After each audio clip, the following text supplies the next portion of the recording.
Beginning with our deep dive series on the Canadian Premier League, the season begins in just over a couple of weeks. It'll be, 17 days? I just complained about math and here I am doing it again, but we're close.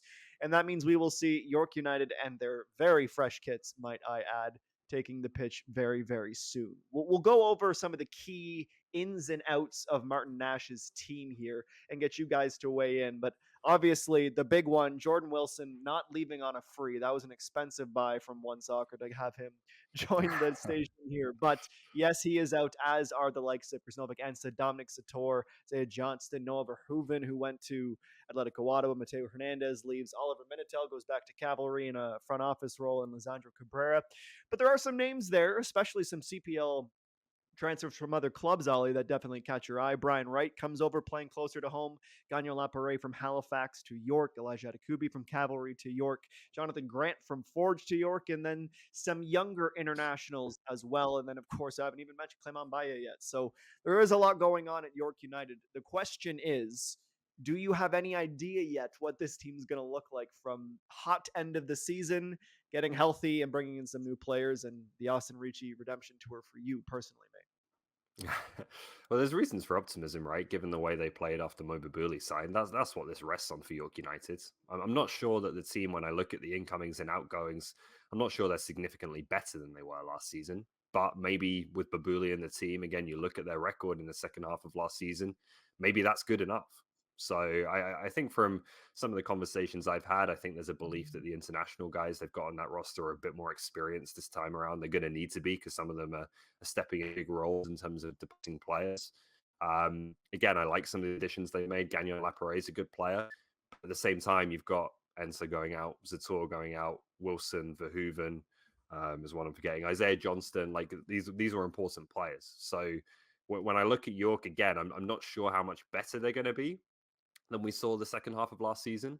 But that was a playoff team. If they can continue in that vein, Babuli continues to look like the best player in the CPL, they're probably going to have some success here. And Ticketmaster fees, they're through the roof. Oh, sorry, no, York United. You're right. Yeah, the way they ended the season gave you a lot of reason for promise heading into the new season. And when you have Babuli and Dero leading the line, look out. Like that is a legit strike partnership in this Canadian Premier League that can do some damage. But my more concern has to do with the players that left the club over the course of the offseason, how to replace them. Dominic Zator is kicking on, doing very well in his club career, gets Canada call-up. Krasnovic Ensa has been a rock at the back, one of the better defenders in the Canadian Premier League over the years. And essentially, you're missing a third defender because Jordan Wilson at times had to step in because of the durability and the injury issues when it came to Roger Thompson, who, when healthy, is a very good defender in this league, but can he stay healthy? So it's essentially you take out three regulars from the back. What does this look like? Is the goalkeeping good enough to withstand some of the added pressure that might be kind of placed on their shoulders based upon some of these exits as well? So I think that even in the midfield, Lapare coming in, but you lose Johnston, you lose Verhoeven. So that whole defensive shape of this team, there will be some questions about how it looks like. And if the recruitment is better than it has been, in terms of some of the international players that are coming in, you can make a claim that they're going to be very dangerous, but we'll have to see how it all shakes out. The players need to be able to show that they're on the right level. And a note as well, Ronan Krat, who had a great year for York United last year, is loaned out until July 1st. So he'll be with Werder Bremen, and he was one of the pleasant surprises. Again, though, an attacking player. They really need that defensive unit who was unfortunate at times with injuries to stay healthy, especially Roger Thompson. Tas Murtakutis can only do so much at center back. He needs some support and health around him. Let's talk about Babuli and Di Rosario. Ollie Gareth brings it up.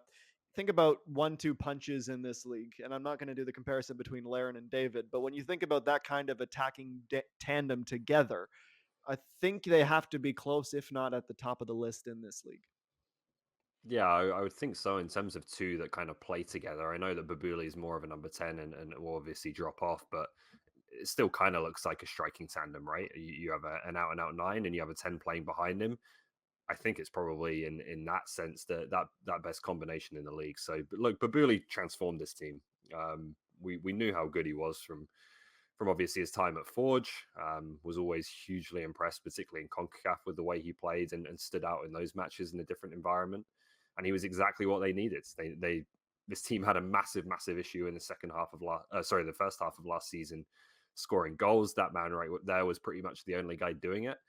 And in Babuli, they found a guy who was just able to knit it all together. You know, he can score goals, he can create goals. He's that link that brings everyone else into the game.